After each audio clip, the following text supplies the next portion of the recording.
Bonjour, good morning, welcome all of you. So here we are going to discuss on how shall the child already be the man. That is the question before us. Because mother consoles and mother of course defines. Deliberately she wants to explain the things to Lord of Death. Sure, as per it is taken from Sri Aurobindo's Savitri, that is Book 10, Canto 3, The Debate of Love and Death. So, this topic in this session of Savitri summarization, we are going to discuss in brief. This is only the gist, only the summarization portion. Here we can read a couple of lines from here. O death, thou lookest on an unfinished world, thou lookest on an unfinished world, assailed by thee and its road unsure, peopled by imperfect minds that is imperfect and ignorant lives. And sayest the God is not and all is vain. How can you claim? How can you, of course, materialize the things? Prove it. Still in the courts, a mother tries to explain. How shall the child already be the man? Because he is ignorant infant, shall he never grow? That is a beautiful argument. Because he is ignorant, shall he never learn? In a small fragile seed, a great tree lurks. In a teeny gene, a thinking being is sought, a little element in a little sperm. It grows and is a conqueror and a sage. Then let us come to the beginning. Let us see. And Savitri answers to Almighty Death. O dark browed sophist of the universe who veiled the real with its own idea. Because it is your characteristic and you are doing like this. Who veils the real with its own idea, hiding with brute objects nature's living face, masking eternity with thy dance of death. That is what you will keep doing. Then we can little a bit we can find an estate of the sorrow of the world, champion of a harsh and sad philosophy. Just listen, O death, thou speakest truth and but truth that slays. I answer to thee with the truth that saves. Truth is same, but actually how it is working, what is the style of working and in you and me. You speakest the truth, but the truth that slays. I answer to thee with the truth that saves. Again, we can a little bit know a big room. Uh, he made of nothingness is a living room, the Lord, the divine. So the supreme we are taking care, the supreme. He made of nothingness is a living room, and the night a process of eternal night, and death a spur towards immortality. God wrapped his head into from sight in matter's scowl. He himself deliberately he has done it. His consciousness dived into inconscient depths. All knowledge seemed a huge darkness science. Infinity or a boundless zeros formed. His abysms of bliss became insensible deeps. Eternity a blank spiritual vast. That's what deliberately he has done, nothing to worry. Then a spirit moved in black immensities and built a thought in ancient nothingness. A soul was lit in God's tremendous void, a secret burning glow of the nascent fire. In Nihil's gulf, his almighty puissance wrought. That's what we can see. And later we can find very nice description because it is a long one, of course. Now, through mind's windows stares the demigod, hidden behind the curtains of man's soul. He has seen the unknown, looked on truth's veilless face. Again, a ray has touched him from the eternal sun, motionless, voiceless in foreseen depths. He stands awake in supernature's lights. So now we can go a little bit forward. Sri Aurobindo quotes because mother explains like this. Our imperfection towards perfection toils. The body is the chrysalis of a soul. The infinity holds the finity in its arms. Time travels towards a revealed eternity. Then all here bears witness to his secret might. In all we feel his presence and his power. A blaze of his sovereign glory is the sun. Just imagine how who really the Lord is. A glory is his gold and a glimmering moon. A glory is his dream of purple sky. A march of his greatness are the wheeling stars. His laughter of beauty breaks out in green trees. His moments of beauty triumph in a flower. So we can go a little bit. He has built a world in unknowing void. His forms he has massed and from infinitesimal dust. Later we find here. She lulled the omniscient into nascent sleep. Omniscience on inertia's black sea drove, trod perfectly with divine unconscious steps. His knowledge he disguised as ignorance. The eternal face is seen through drifts of time. His knowledge he disguised as ignorance. His good showed in evil's monster bed, made error a door by which truth could enter in. So you can find even wisdom, here of the roads of God, is a partner in the deep, disastrous game. So we are moving forward towards the next before going. So let us summarize whatever we have gone through till now. So this is we know um, Book 10, Canto 3, the death of debate of love and death. Here, mother first course, because initially last chapter we saw the chapter ended with the Lord of Death's antithesis. So we will start Savitri replies to the Almighty Death. O dark-hued, cunning originer, who hidest eternity with thy dance of death, hides eternity with thy dance of death, who weavest the ignorant mind into screen, who turnest sense into a false witness. Thou speakest the truth that slays. I shall answer with the truth that saves. Again, about the God already we have seen. God made this world of matter his starting point of journey, in which he discovers himself. He covered his head with the cowl of matter, number one. Infinity took on the form of a boundless zero. All knowledge seemed to be darkness science, all bliss and insentience. The adventure of the spirit into time started because he has deliberately done so. So now itself the adventure has started. Adventure of spirit into time started. The pilgrimage of the soul into the cosmos, God's puissance commenced work. Things took shape in the void. Life awoke in matter. Mind in life. Thought formed itself in the mind. Man stood erect. He passed the fast of the creatures on earth to do so. That is man. Mind, life, and the body. It got emerged, evolved. He faced and conquered the powers and the laws that rule the world. He had seen the unknown. A ray of the eternal sun has touched him. Though man now is for the first time among all the brutes and of animals, of course, among all his coming forward, he is the first to come forward. O death, thou lookest on an incomplete world and sayest that there is no God and all is in vain. This is your claim. Material nature is still in a travel and labors through the ignorance and imperfection to reach the change back into God, because from there it all emerged and now itself they are coming to unite with it towards Him, all return back. The body is the chrysalis of His soul. In all that is the secret presence and the might of the all wonderful. We can find here that beautiful one. Then this world is the outer garb of the God. Whatever you see, everything is on only the outward aspect. So just imagine all is his passion play. A transcendent wisdom seeks to meet her Lord in the darkness of the night. God plays at being bound by nature. All leads to the revelation of the one in many. A revelation of the one in many.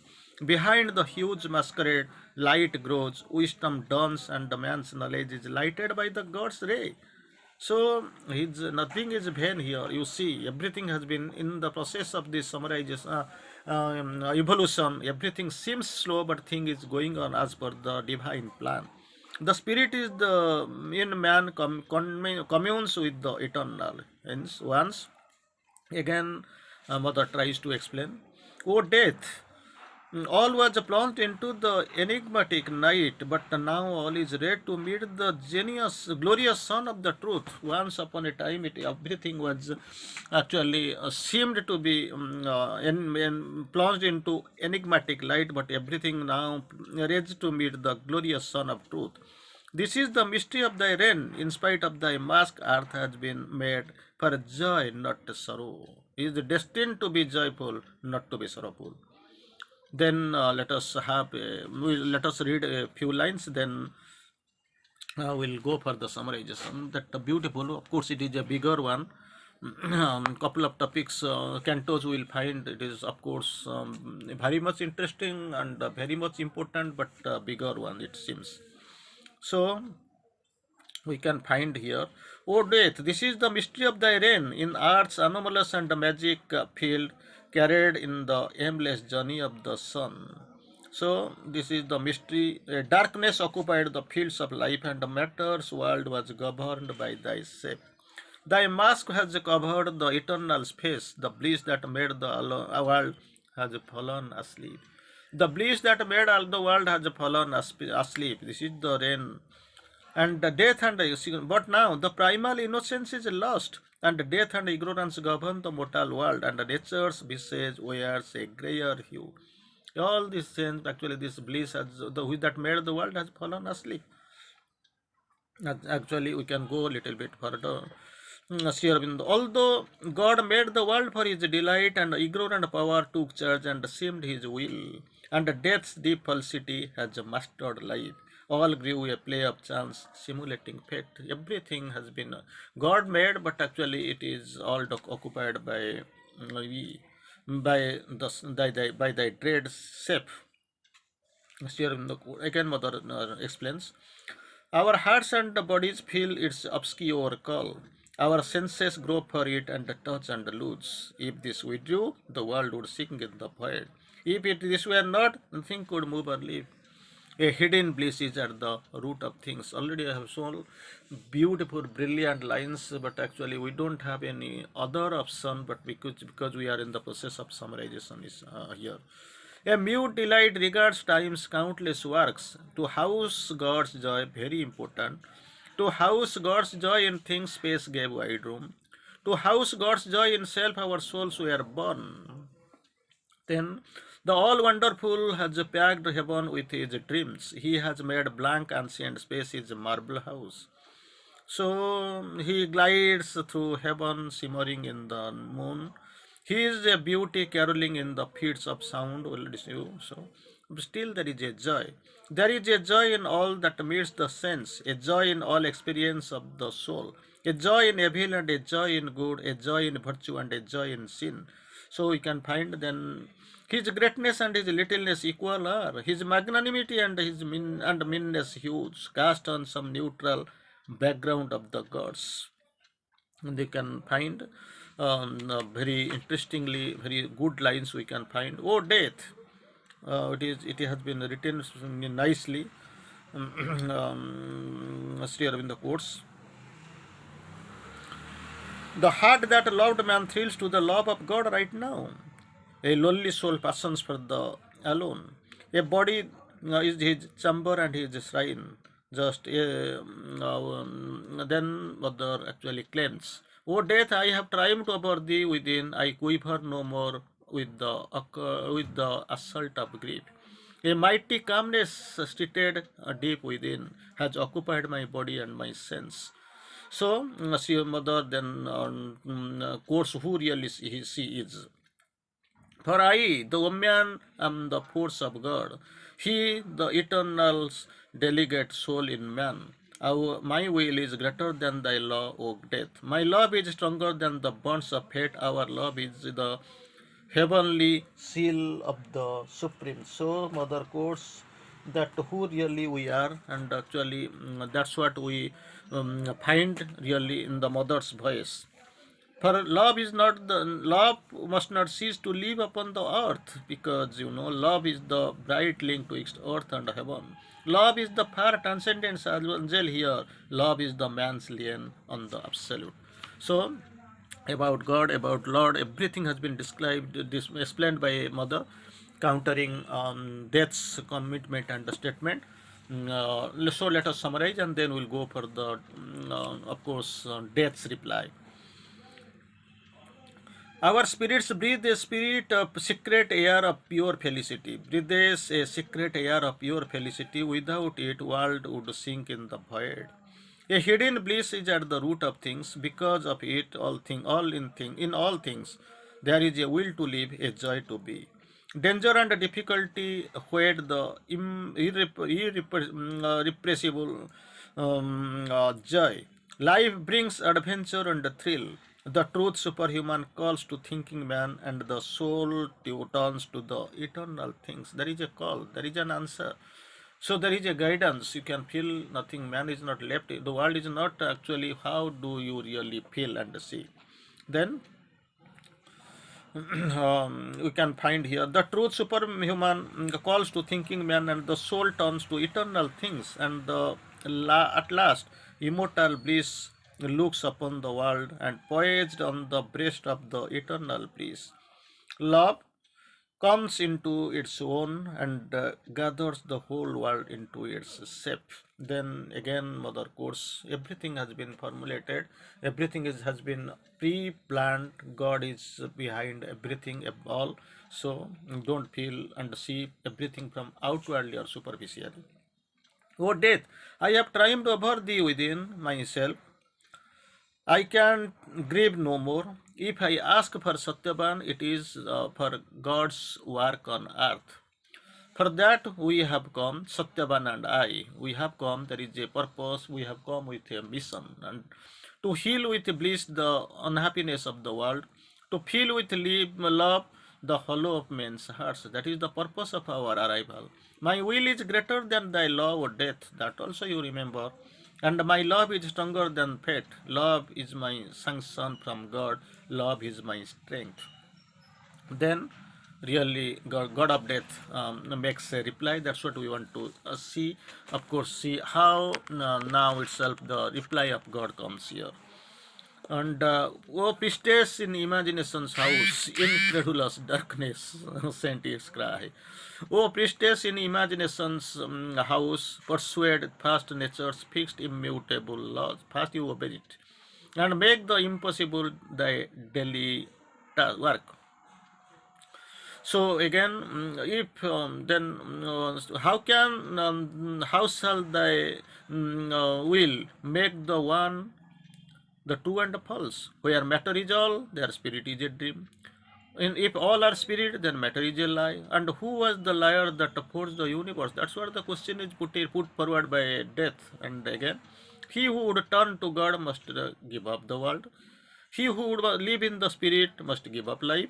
He who has made the self renounces the self. That is the great argument. So, too early are the doors of man's escape. Death of his body, matters get to peace. Death of his soul, his last felicity. In me all take refuge, for I, death, am God. To him, actually, Savitri replies, my heart is wiser than the regin's thought. My heart is stronger than thy bonds, O death. It sees and feels the one heartbeat in all. So again, we can find Lord again makes the reply. Art thou really indeed so strong, O heart, O soul so free, and canst thou gather them bright pleasures from my wayside flowering boughs? So that is surely, Savitri replies, surely I shall find among the green and whispering woods of life close bosomed pleasures, only mine for since he is. So then, if I linger, time is ours and God's. If I fall, is not his hands that near mine. So death again challenges. So prove thy absolute force to the wise gods by choosing earthly joy. So for self demand.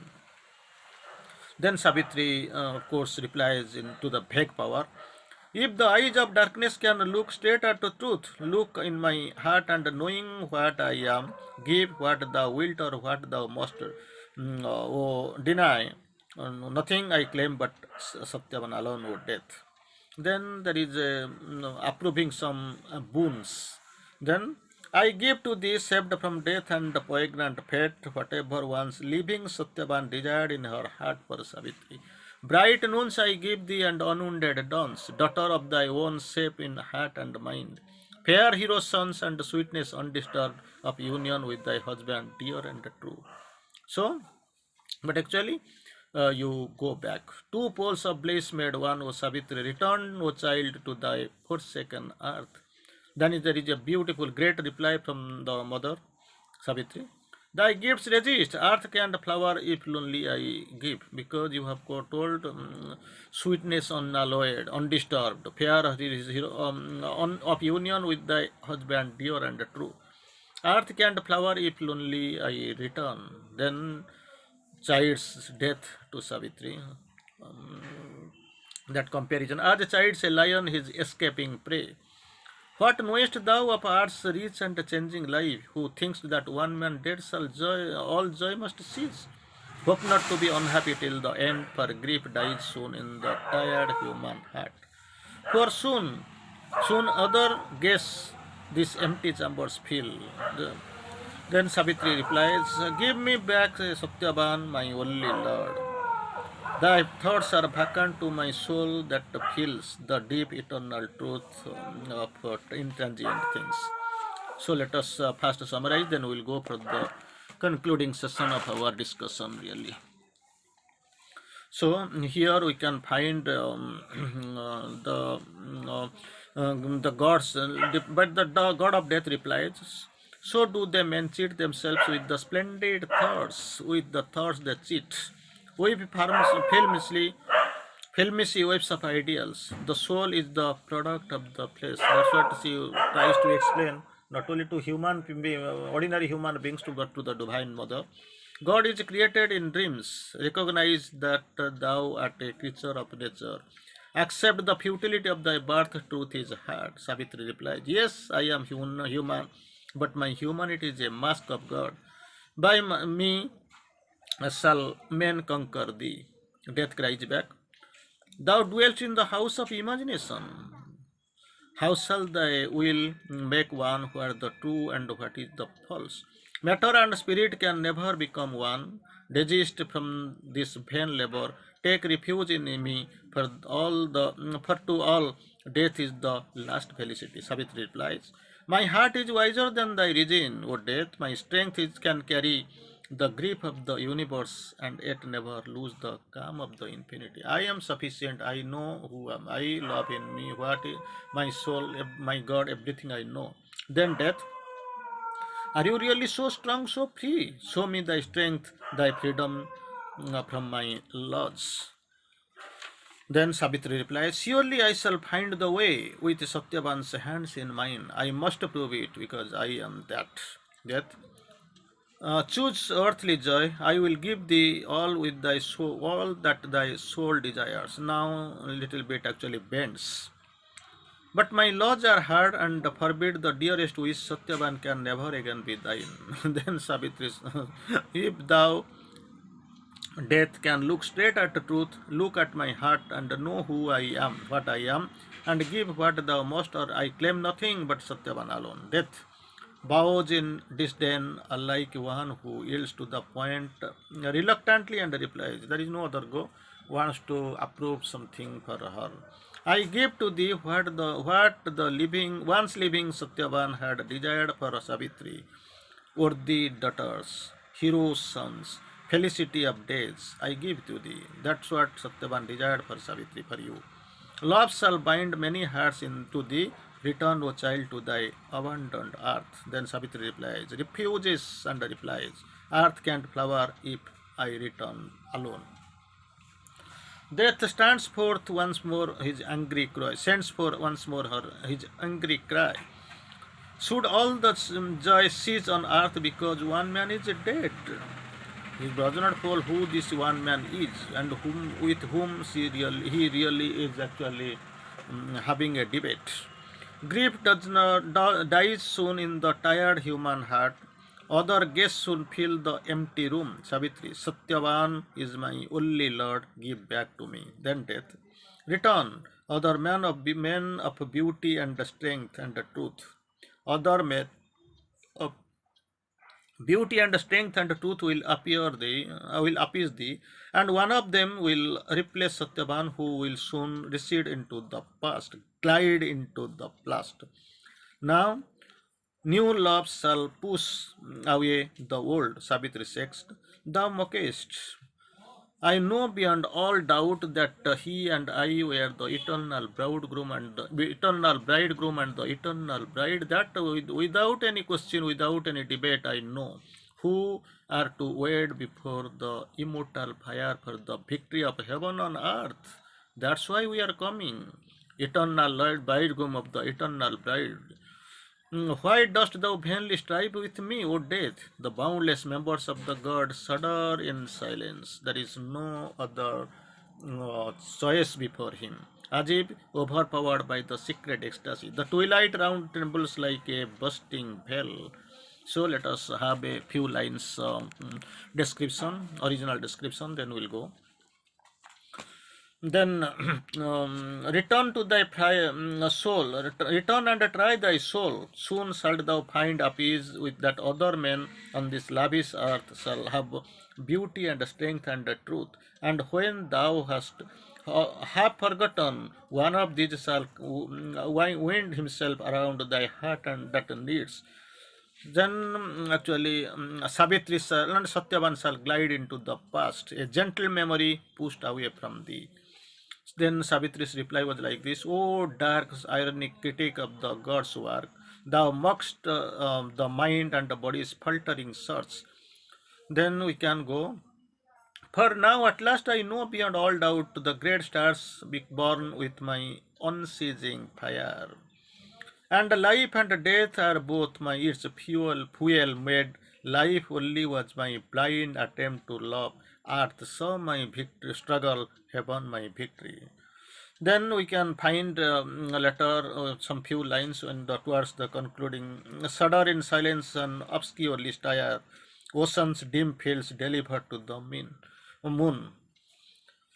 Then all still compelled went gliding on unchanged. Still was the order of these worlds reversed. The mortal led, the god and the spirit obeyed. Now the reversal here you find. The mortal led, the god and the spirit obeyed. And the sea behind was the leader of their march, and they in front were followers of her will. So a heaven bird upon jeweled wings of wind, born like a colored and embosomed fire by spirits, carried in a pearl-hued cave, on through the enchanted dimness moved her soul. On through the enchanted dimness moved her soul. Death walked in front of her and Satyavan. In the dark front of death, a failing star. Above was the unseen balance of his fate. Let us come to the concluding part. That's what we want to see here. That glorious description we find. Then the boundless members of God shudder in silence as if overpowered by the secret ecstasy just we saw. The twilight around trembles like a bursting bell. Thus strive the great opponents with the armed speech. Speech fades away in the haze and the mist of that glimmering world. Savitri withdraws her thoughts and turns within into the chambers of her soul. That is the only fountain of her strength, soul. The procession continues. They march on. Reversing the order of the world, mortal Satyavan leads, follows the god. Savitri is behind both, leader of their march, and with them in front, obeying her will. She is the leader, she is the carrier.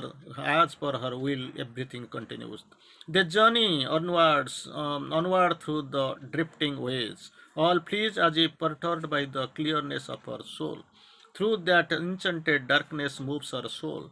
Death walks in front of her and Satyavan in front of death. That is the scenario. Death walks in front of her and Satyavan in front of the death.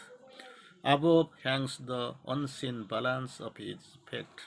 Above hangs the unseen balance of the fate. That's what we want to see. Anyway, great description, great debate, great topic. Of course, we can find death walked in front of her, and the Satyavan in her dark front of death, a failing star. Above was the unseen balance of his fate. Vande Mataram.